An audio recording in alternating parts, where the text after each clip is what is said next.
The portrait hit the floor before anyone in the room dared breathe.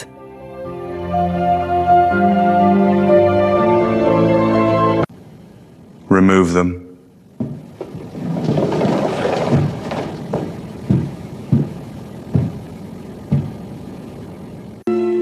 There is one more.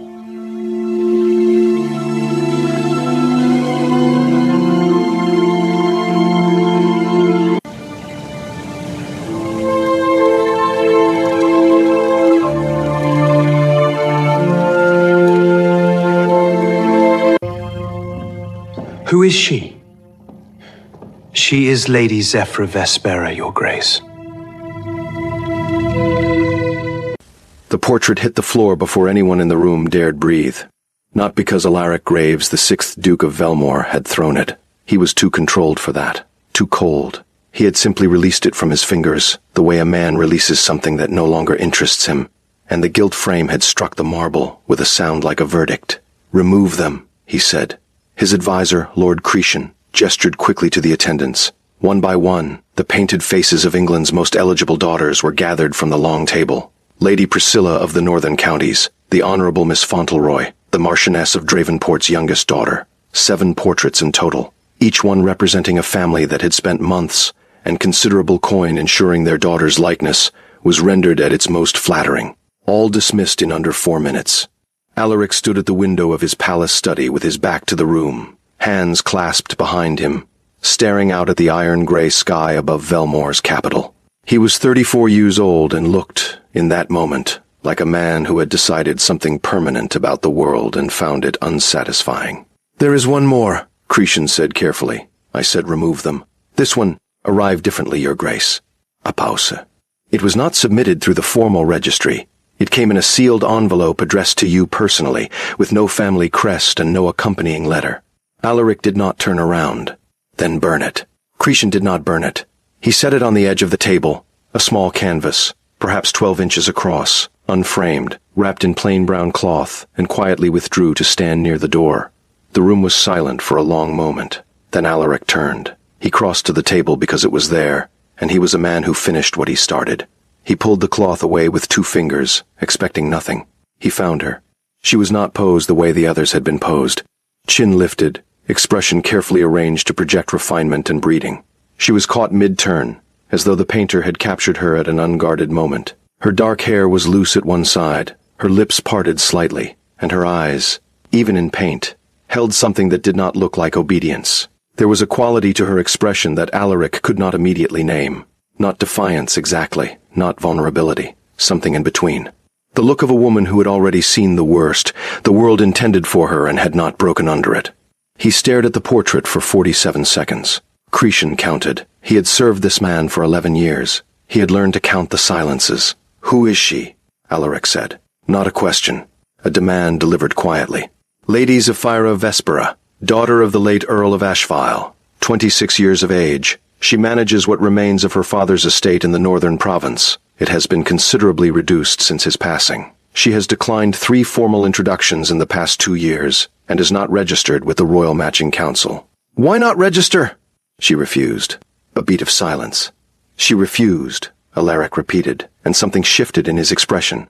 Something slight, almost imperceptible, the way a crack appears in stone before it widens. "Yes, Your Grace," apparently quite firmly. Alaric looked at the portrait again, at the eyes that had no interest in performing anything for anyone, at the mouth that looked as though it had said difficult, true things, and would say them again. "Bring her to my palace," he said. Cretan straightened. "Your Grace, tonight, if possible. Tomorrow morning, if the roads require it." He set the portrait down on the table, face up, and moved toward the door. "She is not to be frightened. She is not to be forced. But she is to come." He paused at the threshold with one hand on the frame. "And find out who painted it," he said quietly, "and why was it sent without a name?" Then he was gone, and Cretan stood alone in the room with the portrait of a woman who had refused to be registered and the knowledge that the ruthless Duke of Velmore, the man who had not looked twice at any living woman in 4 years, had just issued a command on the strength of 12 square inches of painted canvas. He looked down at the portrait. The woman in it looked back at him with those steady, unperformable eyes. Cretan thought, not for the first time in his career, that things were about to become very complicated. 300 miles north, Zephyra Vespera was standing in a cold kitchen arguing with the estate ledger. The numbers had not improved since yesterday. They had, in fact, worsened slightly, because yesterday she had not yet factored in the cost of repairing the east wall before winter arrived, and took it down entirely.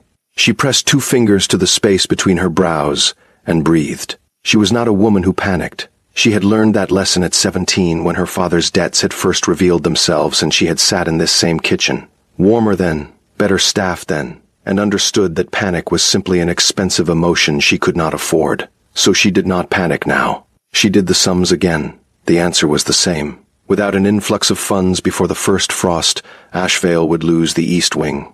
And without the east wing, the tenant farmers who sheltered there through winter would have nowhere to go. And that was not something she was willing to allow. My lady. Her housekeeper, Marin, appeared in the doorway with an expression that Zephyra recognized immediately. The controlled face of a woman delivering news she wasn't sure how to frame. There is a man at the gate, Marin said. He carries the seal of the Duke of Velmore. Zephyra set the ledger down slowly. Velmore, she repeated. Yes, my lady. He says he carries a personal message from his grace and requests an audience. Zephyra was quiet for a moment. She knew the name Alaric Graves the way everyone in England knew it. The way you knew the name of a storm before it arrived. The Ruthless Duke. Youngest man ever appointed commander of the Royal Military Council. Responsible for ending the Barrack Rebellion in 11 days when his predecessors had failed to do so in 11 months. Unmarried by choice, reportedly unmovable on the subject, and known in political circles for a particular brand of cold precision that men respected and feared in equal measure. She had also heard, through the quieter channels that women used to share information men thought they weren't sharing, that he had loved someone once, that something had happened, that he had come back from it changed in a way that no one fully described but everyone understood. She did not know what any of that had to do with her. Show him in, she said.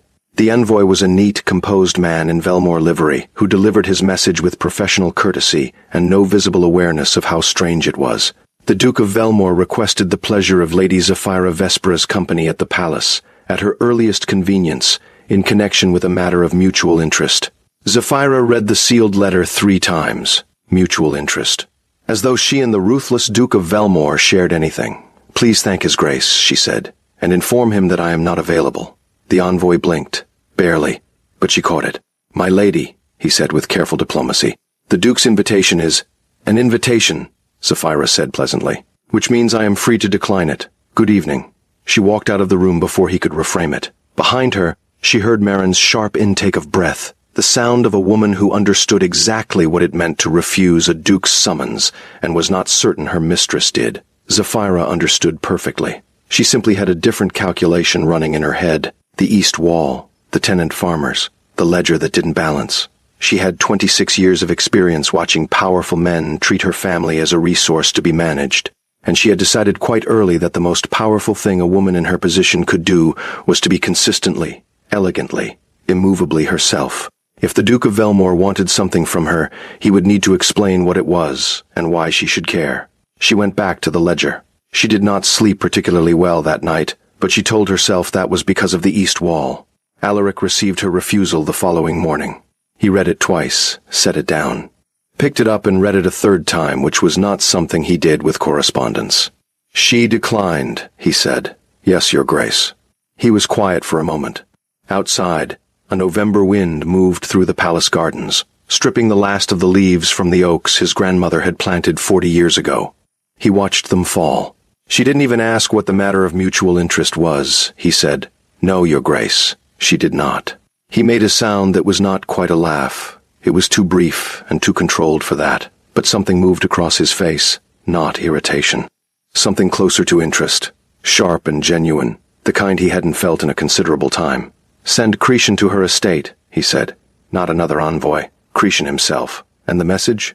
No message, just Cretan. He returned to the window. She'll talk to him. She's clever enough to know the difference between an errand boy and a conversation. He was right. Zephyra did talk to Cretan, because Cretan arrived without ceremony, introduced himself as the Duke's chief advisor rather than his messenger, and sat down across from her at the kitchen table as though he were there for a genuine discussion rather than a performance of authority. She respected that. She also noticed that he looked, briefly and involuntarily, at the ledger on the table before she closed it, and that he did not pretend he hadn't seen it. "The Duke," Cretan said carefully, "does not issue invitations in the way that most men of his position issue invitations." "I know," Zephyra said, "which is why I was surprised he framed it as one." Cretan looked at her steadily. "He framed it as one because he chose to. A pause." "He saw your portrait," Cretan said. Zephyra went very still. "I didn't send a portrait," she said. "No," Cretan agreed. "Someone did, on your behalf. We do not yet know who. But His Grace was affected by it." Zephyra was quiet for a long moment. Outside, the wind pushed against the kitchen window. The east wall, somewhere beyond the garden, groaned in response. "I am not looking for a powerful patron," she said at last, her voice level and clear. "And I am not interested in being summoned the way men summon useful things." "You would not be summoned," Cretan said. "You would be welcomed. Those are not always different things." He looked at her with something that might have been approved. "No," he admitted. "They are not, but in this case, I believe they are." He folded his hands on the table. "Lady Zephyra, I have served the Duke of Velmore for 11 years. In that time, I have watched him dismiss portraits, letters, introductions, and entreaties from nearly every eligible family in England. He looked at your portrait for 47 seconds and said, 'Bring her to my palace.' He paused. That has never happened before."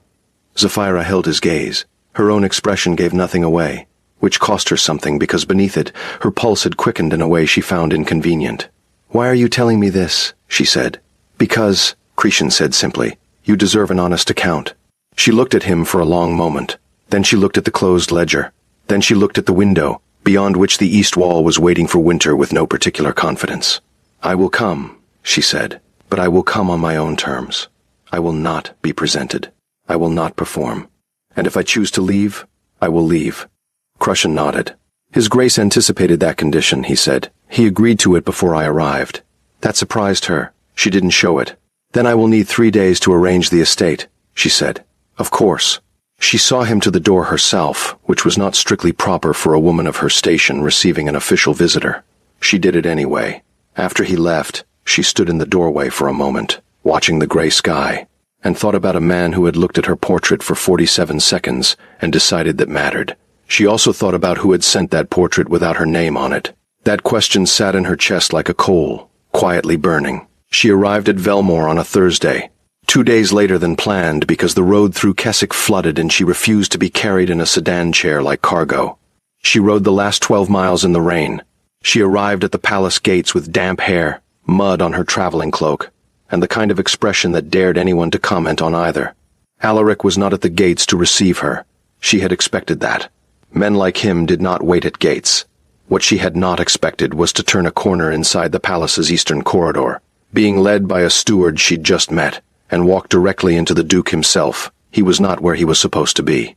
Later, she would suspect he had arranged it. He was coming from the direction of the library, a document in his hand, apparently mid-thought, and then he stopped. And she stopped, and for a moment they simply looked at each other in the corridor with a torch burning in its bracket between them. He was taller than she'd expected, darker. The paintings in the illustrated papers hadn't captured the quality of his stillness. The way he occupied space without filling it with noise or motion, simply stood and was entirely present in a way that made the air feel different around him. And he looked at her exactly the way he must have looked at the portrait. Not with admiration, exactly. Not with want, exactly. With something more unnerving than either, with attention. The full, focused, unhurried attention of a man who had decided something was worth understanding and intended to do so thoroughly. "You rode in the rain," he said. "The road flooded," she said. "I sent a carriage. I prefer to ride." A beat of silence. His eyes moved briefly to the mud on her cloak, then back to her face. "You're not what I expected," he said. "I imagine not," she said. Portraits are rarely accurate. Something happened in his expression, the smallest possible shift, barely a shadow. But she was watching carefully, and she caught it. "No," he said quietly. "In your case it was considerably less so." She held his gaze, did not look away, did not soften. "Your Grace," she said evenly. "I was told I would be welcomed. I was also told I would not be presented or performed. If this corridor is the beginning of an audition, I'd like to know now so I can save us both the time." He looked at her for a long moment. "It's not," he said. "Good." "Dinner is at 7, he said. "You have time to rest." "I don't need to rest." He almost smiled. She was almost certain of it. Then the library is at the end of the west corridor, he said. The collection is adequate. He moved past her then, document in hand, and she turned to watch him go, because she was a woman who liked to understand what was behind her as clearly as what was in front. He did not look back, but his steps slowed, just slightly, just for a fraction of a second, as though some part of him was debating it. Then he rounded the corner and was gone. Zephyra turned back to the waiting steward, who had witnessed all of this with the controlled expression of a palace employee who had learned not to react to extraordinary things. "The library," she said. "Please." She walked toward it with her spine straight, and her pulse doing something she refused to examine closely. She was here. He was real. The portrait, the corridor, the 47 seconds. All of it had led to this palace and this moment, and a man whose eyes held the same quality as hers. The quality of someone who had already seen the worst the world intended and had not broken under it. She was not sure what to do with that recognition. She was not sure she was ready for what it meant. Dinner that first evening was not a performance. That was the first thing that surprised her. There were 8 guests in total. Not the sweeping formal banquet she'd braced herself for, but a smaller gathering in one of the palace's side dining rooms, the kind with a fire and mismatched candlesticks, and the general atmosphere of a room that was actually used, rather than displayed. The guests were Cretan, 2 of Alaric's military advisors, a visiting scholar from the Velmore Academy, the scholar's wife, and Lord Dorian Blackwell, Marquis of Castern, who arrived last, precisely on time, with the practiced ease of a man who understood that timing was a form of power. Zephyra noticed Dorian immediately. She noticed him because he was handsome in an obvious, deliberate way, the kind of handsome that understood its own effect and deployed it, and because he sat across from her and directed his first 3 remarks entirely to her, as though no one else at the table warranted the effort. "Lady Zephyra," he said, his smile warm and interested, "I understand you managed the Ashvale estate through your father's passing entirely on your own. That is remarkable for a woman of your age." "Thank you," she said pleasantly, "and for a woman of any age, I would think." Dorian's smile widened. "Of course, I only meant—" "I know what you meant," she said, still pleasant. It was a compliment with a small cage built into it. Most are. A short silence. Then Dorian laughed. Genuinely, she thought. "You are direct," he said. "It saves time." She was aware in her peripheral vision that Alaric had stopped cutting his meat. She did not look at him. She held Dorian's gaze and kept her expression open and unimpressed in equal measure. "I've heard Ashvale's East Wing is in need of significant repair," Dorian said, his tone shifting. Still warm, but with something underneath it now, something she didn't quite trust. "I have holdings near the northern province. If you ever need a recommendation for a reliable builder, I'd be glad to help." "That's very kind," she said. "I'll manage." "You always do, I imagine." "I will try." She finally looked at Alaric. He was looking at her already. Not at Dorian, not at the conversation. At her.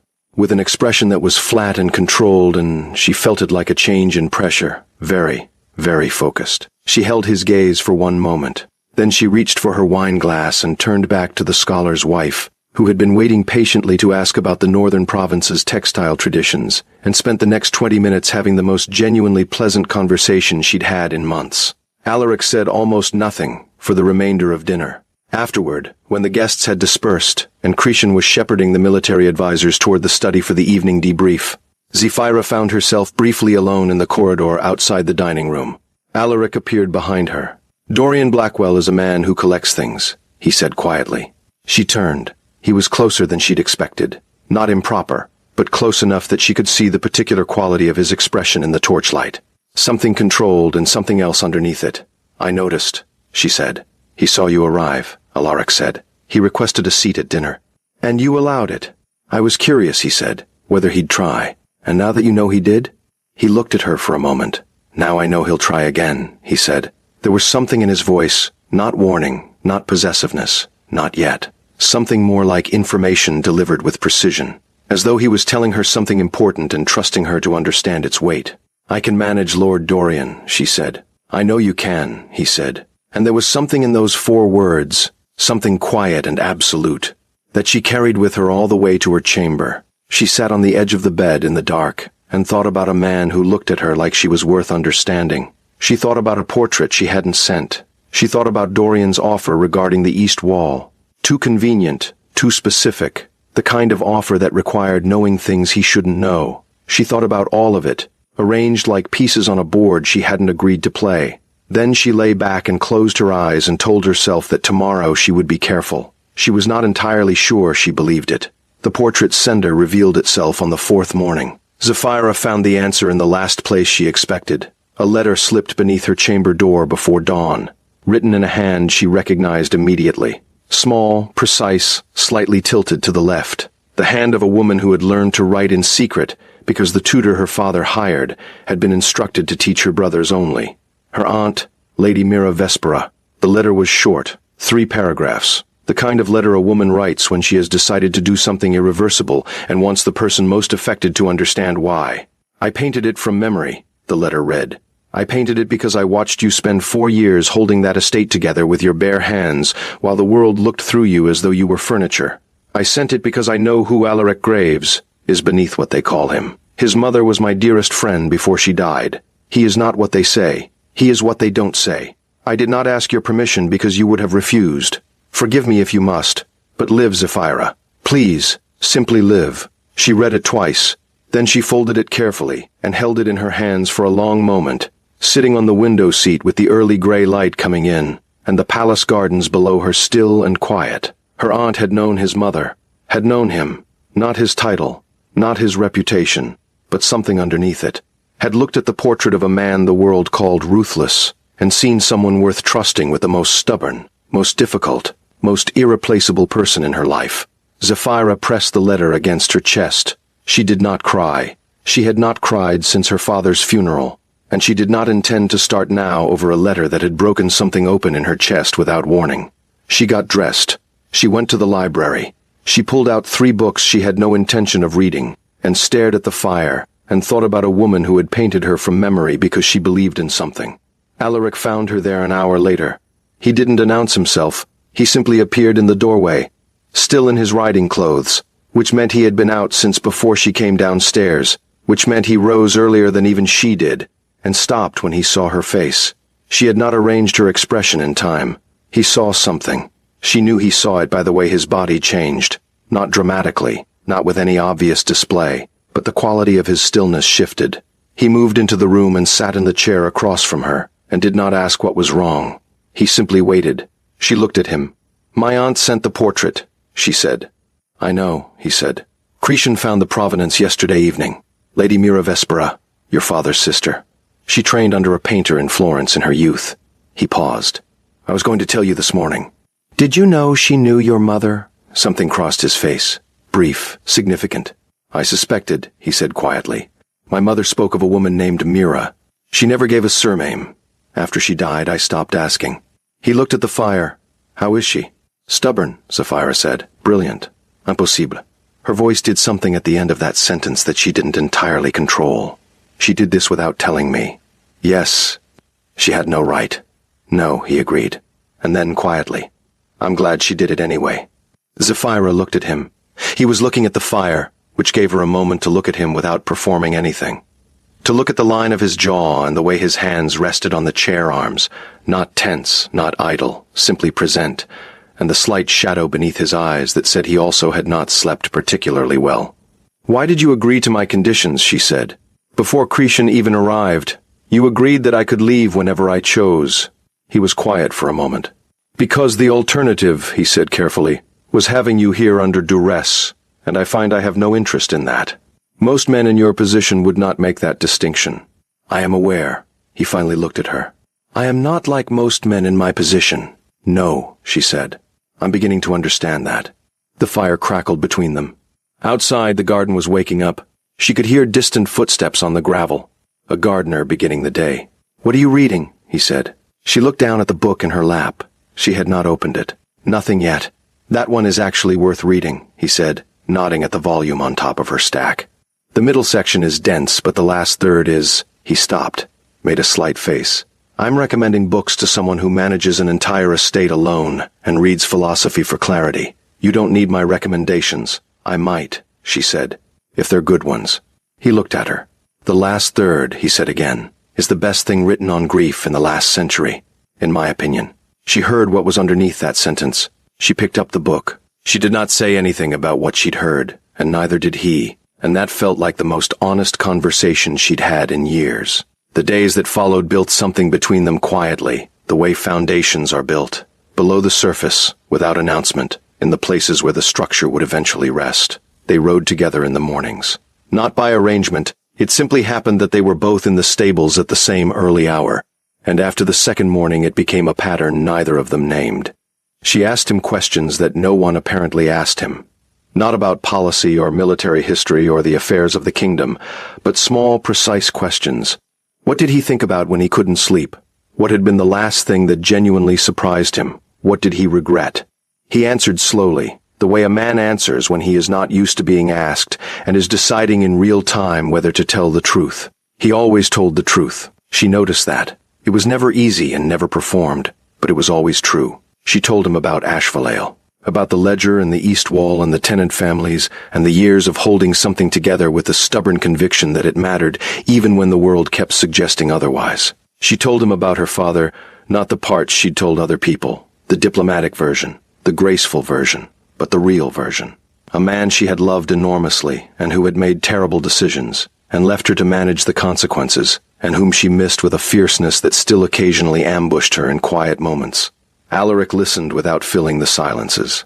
She was beginning to understand that this was one of his great qualities, the capacity to hold space for something difficult without trying to resolve it prematurely. On the sixth evening, they walked in the garden after dinner, because neither of them had wanted to go inside yet, and neither of them said so aloud.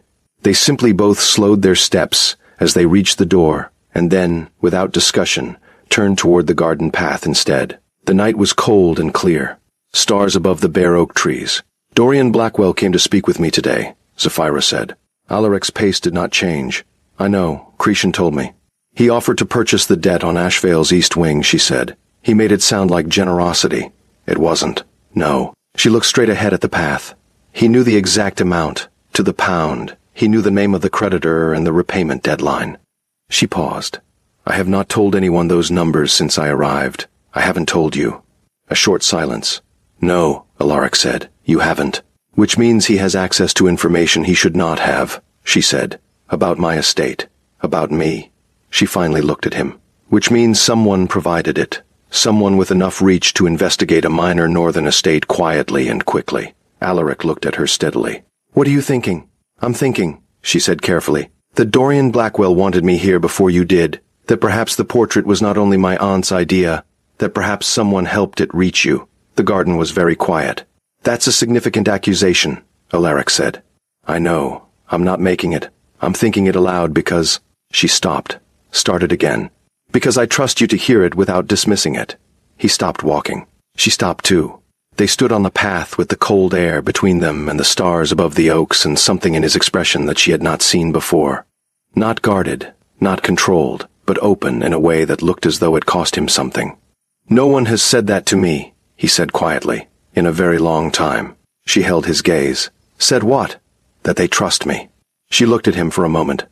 This man who had ended a rebellion in 11 days and looked at a portrait for 47 seconds and agreed to conditions before she'd spoken to them.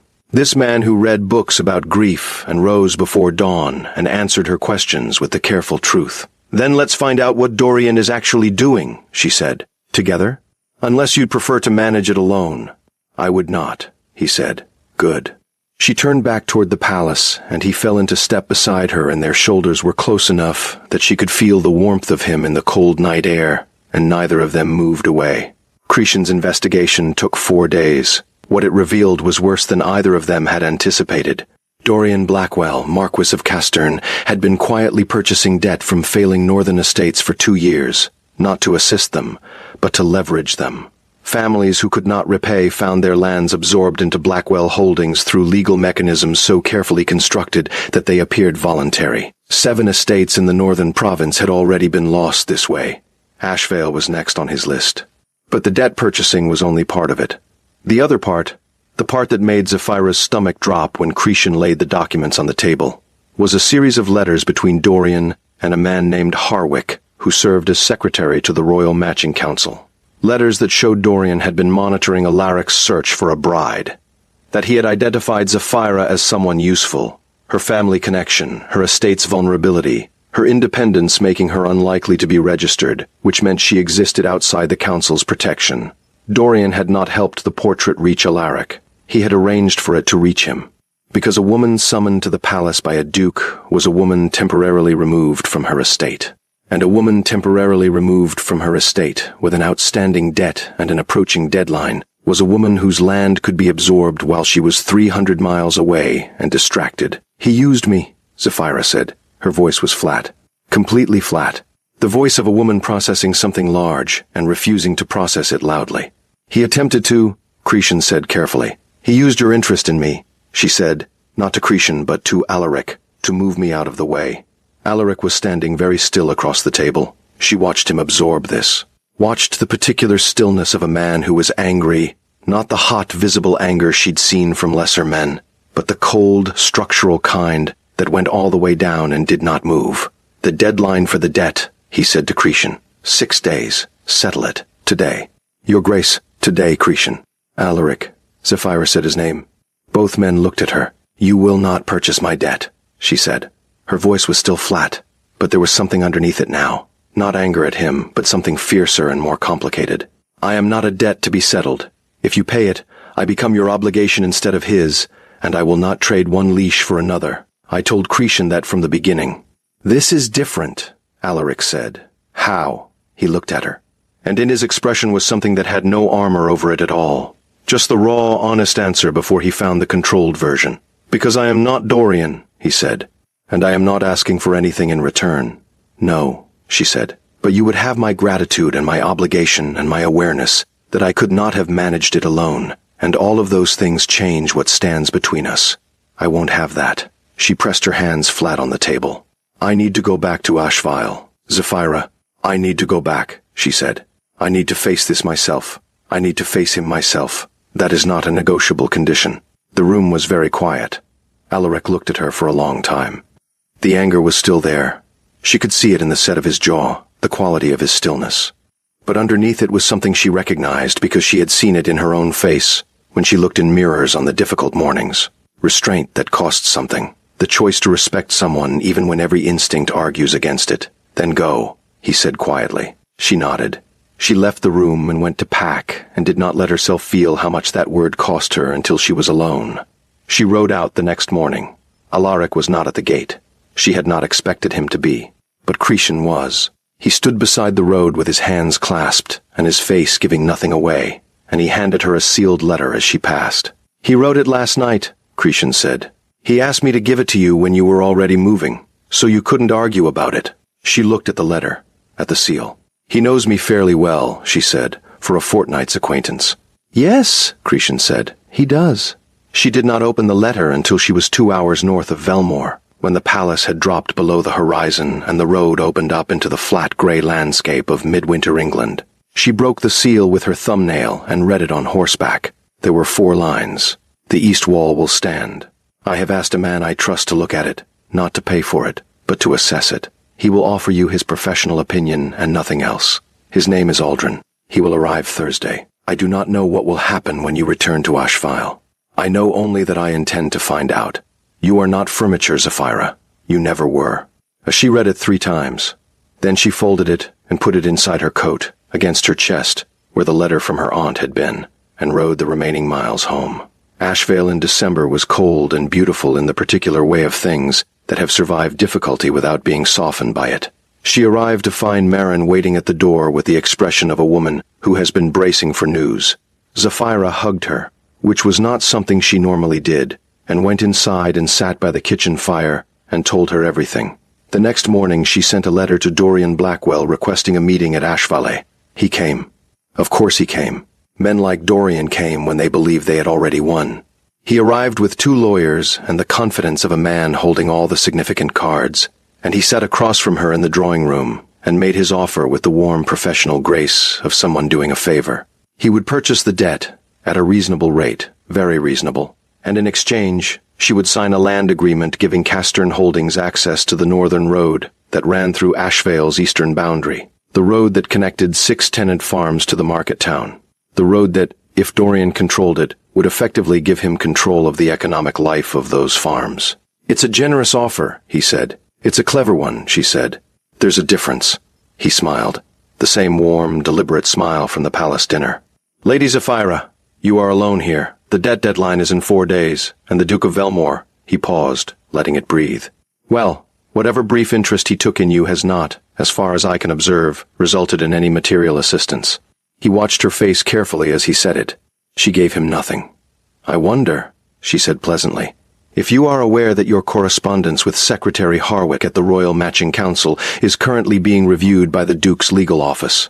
Dorian's smile did not vanish, but it changed, just slightly. The change of a man recalibrating. Correspondence is private, he said. It was, she agreed. Until you chose to use me as a chess piece on a board I hadn't agreed to sit on. She leaned forward slightly. You moved me away from my estate so you could approach it unopposed.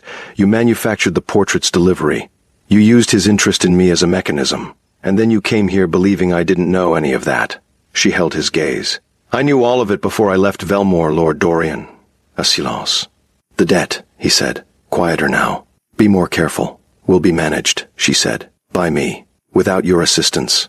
In 4 days. Yes, you don't have the funds. No, she said, but I have something more useful. She had sent 3 letters the morning after reading Alaric's note. Not to Alaric. To the 3 largest linen merchants in the northern province. Men who used Ashvale's eastern road every market week. Men who would be significantly impacted by Dorian's access agreement. Men who had, over 5 years of honest dealing, come to trust her. All 3 had responded within 48 hours. All 3 had offered, collectively, a bridge loan sufficient to cover the debt and the east wall repairs. Interest terms fair. Repayment structured around the spring market surplus. The road remaining fully under Ashvale control as the guarantee of their investment in its future. She set the signed agreements on the table between them.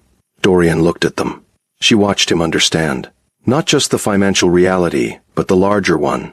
That she had built something in this province over 5 years of steady, unglamorous work, and that the thing she had built was relationships, trust, the kind that held when pressure was applied. You will hear from my legal office regarding the Harwick correspondence, she said. I recommend you cooperate. Dorian rose. His face was composed. She gave him credit for that. You are a formidable woman, he said at the door. Yes, she said simply. I know. She was standing in the garden an hour later, looking at the east wall, when she heard hooves on the gravel drive. She did not turn around immediately. She heard the horse stop. She heard a single set of footsteps cross the gravel. She heard them stop behind her, a few feet back, and she knew, the way you know things that your body has catalogued without your permission, exactly who it was. Cretan said you handled Dorian yourself, Alaric said. I did. Without assistance. With assistance, she corrected. From 3 linen merchants who keep their word. A pause. You knew I was coming, he said. I suspected. She turned. He was exactly as she'd last seen him. Traveling coat, dark, slightly windswept from the road, his eyes on her with that full unguarded attention that still caught her off guard no matter how many times it landed. You were not subtle about it. I'm not interested in being subtle, he said. She looked at him. Why did you come? Because I sent Aldrin to look at the east wall and I wanted to hear the report myself. He held her gaze. And because I wanted to see you. Those are 2 different reasons, she said. Yes, he said. They are.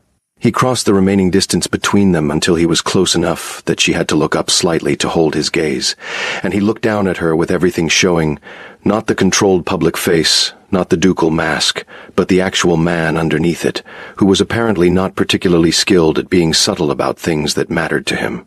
I should tell you something, he said. Tell me. When you said you were leaving Velmore, he stopped, started again more carefully. I have been managing things alone for 4 years. I have been very good at it. I have convinced myself it was sufficient. A pause. It was not. I know that now because the morning you left, I walked into the library and the room was wrong in a way I could not account for until I realized I was looking for you. She said nothing. She breathed. I am not good at this, he said. At saying the true thing directly. You're doing quite well, she said quietly. I want you to come back, he said. Not because of the portrait, or the connection to my mother, or any arrangement. Because every conversation we've had has been the most honest I've had in years, and I find that he exhaled. I find that I am not willing to lose that, to lose you. The garden was very still. Behind her, the east wall stood in the pale winter light, solid and waiting. I am not easy, she said. I know. I will not be managed or arranged or decided about.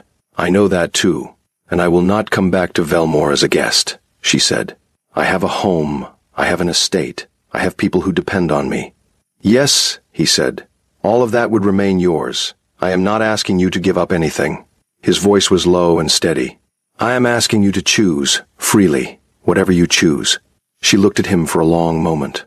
At the man who had agreed to her conditions before she'd spoken to them. Who had looked at her portrait for 47 seconds and rearranged something in himself. Who had written 4 lines that said, "You are not furniture, Zephyra," because he understood that she needed to hear it more than she needed the debt resolved. There is something I need to tell you, she said.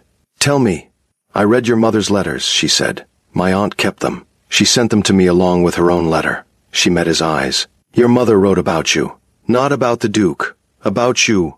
The boy who used to sit in the library reading about grief before he had any reason to understand it. Who used to learn things just to be ready for the world. She paused. She said you had a heart like a deep well, that the right person would have to be patient enough to lower the bucket all the way down. He was very still. She was right, Zephyra said. I've been paying attention. His hand came up and touched her face. The same light, questioning touch he'd shown in every other gesture, giving her room to move away. She did not move away. Come back, he said. Yes, she said. I'll come back. He kissed her then, carefully, thoroughly, with the focused attention he brought to everything that mattered to him. She kissed him back with the honesty she brought to everything she chose. The east wall stood behind them, solid now, ready for whatever winter intended. The announcement came 6 weeks later, issued through the Royal Gazette with the Duke of Velmore's seal, and a brevity that said everything. His Grace, Alaric Graves, Duke of Velmore, is pleased to announce his betrothal to Lady Zephyra Vespera of Ashval. The wedding will take place in the spring, at Ashval, at the bride's preference. At the bride's preference. Those 4 words circulated through every drawing room in England, with the energy of something unprecedented, which it was, because dukes did not marry in minor northern estates, out of deference to their brides.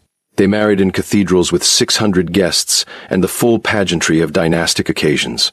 Alaric Graves married Zephyra Vespera at Ashval on a clear April morning with 43 guests, the 3 linen merchants included, the east wing fully repaired behind them. Her Aunt Mira standing in the front row with her eyes bright and her spine straight in the manner of a woman who has done something irreversible and is profoundly at peace with it. Zephyra wore no borrowed jewels. She wore the pearl earrings that had been her mother's and a dress she had chosen herself, deep green, the color of the library at Velmore, which had become her second home in the months between his question and this answer. Alaric stood at the end of the garden path and watched her walk toward him, and did not bother to arrange his expression into anything useful. She saw his face. She almost smiled. She did smile as she reached him, a real one, the full kind, the kind she gave very rarely and only to people who had earned it. And he caught it the way you catch something you have been waiting for and are almost surprised to find actually arrives. You're not what I expected, he said softly, echoing their first corridor conversation. You said that before, she reminded him. I'll keep saying it, he said, every time I learn something new. She took his hands. Then you'll be saying it for a long time, she said. Yes, he said. I intend to be. The ceremony was brief and true. Afterward, Mira sat beside Cretan in the garden with the April sun on their faces and a glass of very good wine, watching the Duke and new Duchess of Velmore make their way between their guests, pausing, listening, laughing at something the oldest linen merchant said, and Cretan remarked that in 11 years of service, he had never seen the Duke laugh with 43 people watching. He's not laughing at the people, Mira said, watching Zephyra lean up to say something in Alaric's ear. He's laughing because she said something true. Cretan watched the Duke's face as he turned to look at his wife. Yes, Cretan said. I suppose that is the difference. Mira drank her wine. It always is, she said. Some loves begin with portraits and commands and the audacity of distance. Some begin with a woman refusing a summons and a man who found that more interesting than obedience. What endures is not the beginning. It is the choosing. The daily, deliberate choosing of honesty over performance, of trust over control, of the person in front of you over the image you were shown. Zephyra Vespera was never furniture. She was never a resource or a chess piece or a means to an end. She was a woman who held a crumbling estate together with her bare hands and her refusal to break, and she was worth every second of 47. And Alaric Graves, the ruthless Duke, the man the world called cold, had a heart like a deep well. It simply required someone patient enough, brave enough, and honest enough to lower the bucket all the way down. And so the portrait that started everything, painted from memory, sent without a name, carried across 300 miles of winter road, became the beginning of a love that neither of them had planned and both of them had needed. That is the quiet miracle of it, isn't it? That the things which find us are sometimes sent by the people who love us most. That the connections we resist are sometimes the ones we were always meant to make.